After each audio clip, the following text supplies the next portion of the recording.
Sabadão é dia do quê? Editor, conta pra galera o que nós estamos fazendo nesse sabadão aí, ó. Quero café! Quero café! Quero café! Bom, seguinte, estamos aqui para responder perguntas que eu recebi lá no Instagram. O pai tá na estileira hoje, papai. Só não filma os pés, porque aí vai dar ruim. Bom, brincadeiras à parte, vamos lá. Eu quero responder aqui perguntas que eu recebi lá no Instagram. Primeiro, eu quero responder a pergunta do _Lucas Salam. Faço gestão financeira e acabei de tirar a CPA 20. Qual é o próximo passo para o emprego? Bom, Lucas, com a certificação CPA 20 e essa graduação, você está no caminho para se colocar no mercado. Eu já, inclusive, respondi o Lucas lá no Instagram, mas aí eu quero trazer isso aqui porque pode servir de orientação para você. Bom, alguns caminhos, tá? O primeiro e principal caminho é o LinkedIn. Mas usar o LinkedIn não é necessariamente ficar lá postando. Claro, quanto mais você posta, mais gera-se engajamento, isso é verdade. Mas o LinkedIn tem uma ferramenta chamada de vagas. E as pessoas, eu sei lá por que diabo não usa isso. Vai no LinkedIn, clica lá em vagas, busca a instituição financeira que você quer trabalhar. Você vai ver todas as vagas que elas já que estão abertas agora e ali mesmo você aplica para as vagas. E mais, você vai fazer o filtro lá no LinkedIn pela região que você quer trabalhar e você vai criar um alerta. Toda vez que a instituição abrir vaga, de acordo com o seu alerta, você vai receber a vaga no teu e-mail. Então, esse é o primeiro caminho, tá? Para além disso, tá? Você vai preencher o seu currículo no site chamado vagas.com e você vai preencher o seu currículo também no site das instituições na área de trabalho conosco. Essas são as 3 principais ferramentas que você vai utilizar, tá bom? Isso vai ajudar você a ser encontrado. Então, usa a ferramenta de vagas do LinkedIn, que ela é poderosa. Sucesso, Lucas!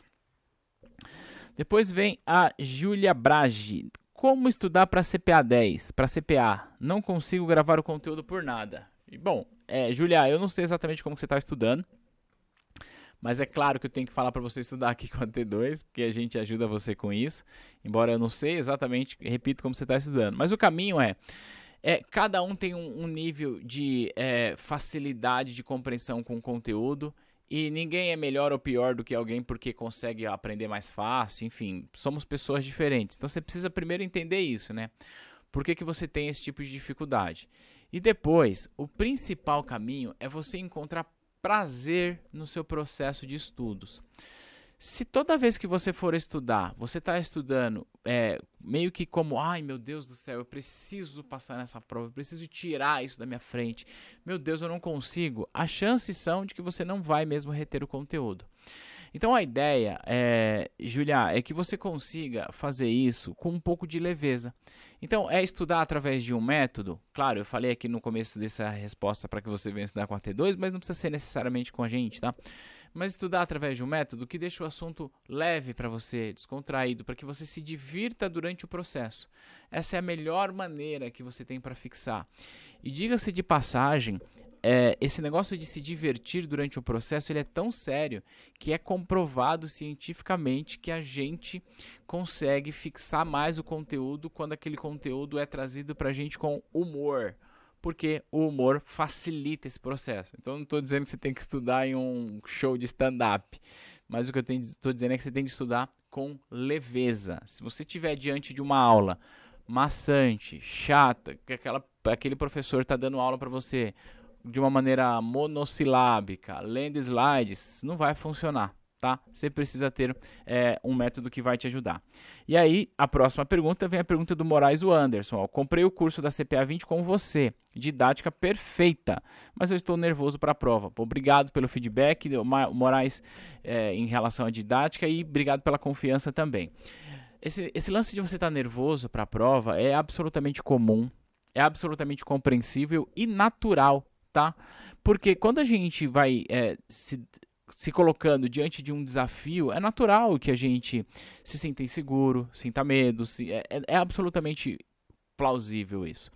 Qual que é o caminho para você diminuir isso? Eu não estou dizendo que você vai zerar esse nervosismo, porque você não vai, mas o caminho para você diminuir isso é você sentir o quanto que você está evoluindo no seu processo de estudos. Em outras palavras, o quanto que você está se sentindo mais familiarizado com este assunto, tá? Recentemente eu fiz a minha prova do CFG, e aí eu não digo isso para dizer, olha, como eu sou bom, mas eu fui fazer a prova do CFG sem nenhuma preocupação, com zero preocupação, porque eu domino aquele assunto. E eu repito, né, não estou falando isso para dizer que, nossa, como eu sou bom. Estou dizendo o seguinte, olha só, como ele é um assunto que para mim estava natural, então para mim era como se eu estivesse ali indo conversar com alguém, mas pô, estou falando sobre isso há muitos anos, então é natural. Ou seja, o que eu quero que você entenda é, você vai diminuindo o seu nervosismo à medida que o assunto que você está estudando fique mais natural e mais fluido para você. E aí é com o tempo, usando as ferramentas que a gente tem lá na plataforma, tá bom? Depois vem a pergunta aqui de uma pessoa que eu vou pedir para o meu editor tampar o nome dela, até por uma questão de sensibilidade em relação ao que ela está escrevendo. Ela escreve assim, ó, nome negativo no Serasa, pode atrapalhar de conseguir uma vaga no banco? A resposta é que sim, tá?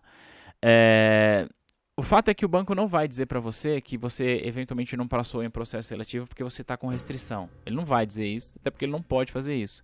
Mas dentro dos seus critérios, o banco tende a não trazer esse tipo de profissional, a menos que seja uma restrição fácil de você resolver. Então o banco gostou bastante de você, entende que é uma restrição tranquila que você consegue resolver, ok, tá? Dá para você conseguir.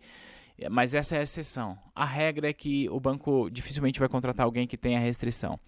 Porque a lógica é a seguinte, eu estou contratando você para que você ajude as pessoas a cuidar das próprias finanças. E você, ao ter restrição, demonstra que você não conseguiu cuidar das suas finanças. Então fica um pouco incoerente. E aí sempre quando eu falo isso, eu gosto de dar contexto, né? Não é porque você está com restrição que eu estou julgando aqui o teu caráter, a sua capacidade de lidar com as finanças. Às vezes a gente está com restrição, dado as circunstâncias da vida. Puxa, um desemprego inesperado, uma despesa inesperada, enfim. E isso não diz nada sobre o nosso caráter. Qualquer pessoa pode passar por isso.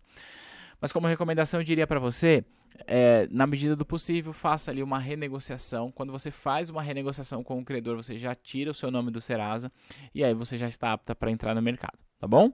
Mas não faça nenhuma loucura, né? Faça uma renegociação que esteja dentro da sua realidade. E por último, a pergunta da Vanessa.Eleutério. Vi em outro Insta que CPA 10 não vale mais a pena fazer, é verdade? Olha só, eu respondo essa pergunta quase que diariamente, tá, Vanessa? E o fato é que quem diz uma coisa dessa não sabe do que está falando. Explico. Ora, é claro que a CPA 20 é mais relevante do que a CPA 10. Ninguém é capaz de dizer o contrário. Assim como é correto dizer que a CEA é mais relevante do que a CPA 20. Agora, se for para eu falar por nível de relevância, eu diria, não faça nem a CPA 20, faça a CEA. Tá saindo da jaula o monstro, pô! Só que a gente precisa entender que nós estamos lidando com pessoas com níveis de conhecimento e capacidade de absorção diferente. Algumas pessoas têm um background e que para essas pessoas faz sentido ir direto para a CPA 20, elas vão conseguir estudar ali dentro do Top Web e passar na prova. Outras pessoas não têm background, não têm conhecimento nenhum de mercado financeiro. Para essas pessoas é melhor fazer a CPA 10. Porque a CPA 10 é uma base. Gente, essa certificação ela tá lá, não é à toa. Deixa eu explicar uma coisa. A Ambima é uma associação de mercado. Sabe o que é uma associação? É quando os participantes do mercado se reúnem para criar esse processo. A Ambima criou a certificação há 20 anos. Agora, olha que loucura, tá? O mercado, ou seja, as instituições que fazem parte do mercado, ou seja, um grande volume de informação, 20 anos de prova, criou a porra da CPA 10. Desculpa falar assim. Eu tô brabo, mano. E aí, tem alguém que acha que é mais esperto do que o mercado, mais esperto do que a associação para dizer que isso não serve de nada. É claro que serve. Só que a gente precisa entender o seguinte, qual que é o grande erro? E aí é o erro não do mercado, mas da maioria dos profissionais. O grande erro é você parar na CPA 10. Se você faz e para na CPA 10, aí sim que você está parado no tempo.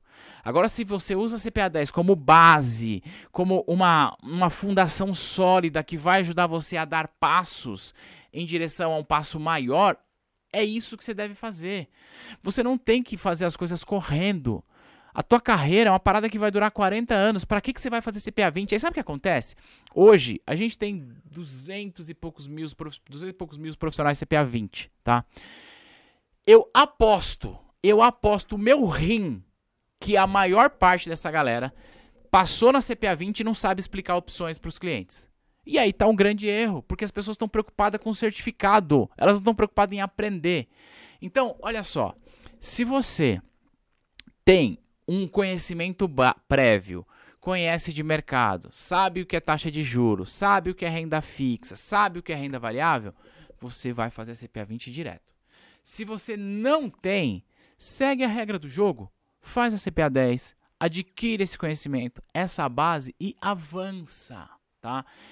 A CPA 10 é uma certificação que ela vence em 5 anos, tá?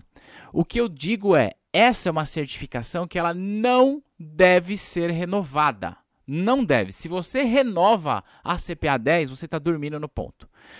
A CPA 10 é a base do jogo. Porra, o Neymar não joga a Champions League, não joga a Copa do Mundo sem ter passado pela base. Tem uma galera que acha que não, eu vou ignorar a base, vou para cima de... Não é assim que a banda toca, tá? Tua carreira é uma parada que você vai construindo aos poucos. Foca em aprendizado e não certificado. Eu fiquei até bravo para responder isso, porque, enfim, eu respondo isso quase que todo dia e o pessoal ainda insiste em querer pular etapas, tá? Então, não pule etapa. Se para você a CPA 10 é muito fácil, porque você já tem um conhecimento prévio, aí você tem que ir para a CPA 20. Agora, se para você a CPA 10 é algo novo, faz a CPA 10. Depois você faz a CPA 20. Teu futuro vai te agradecer. Eu espero que você tenha gostado do Thiago Pistola. E desse Thiago Responde de sábado. A gente vai se ver no próximo material. Um grande abraço e tchau.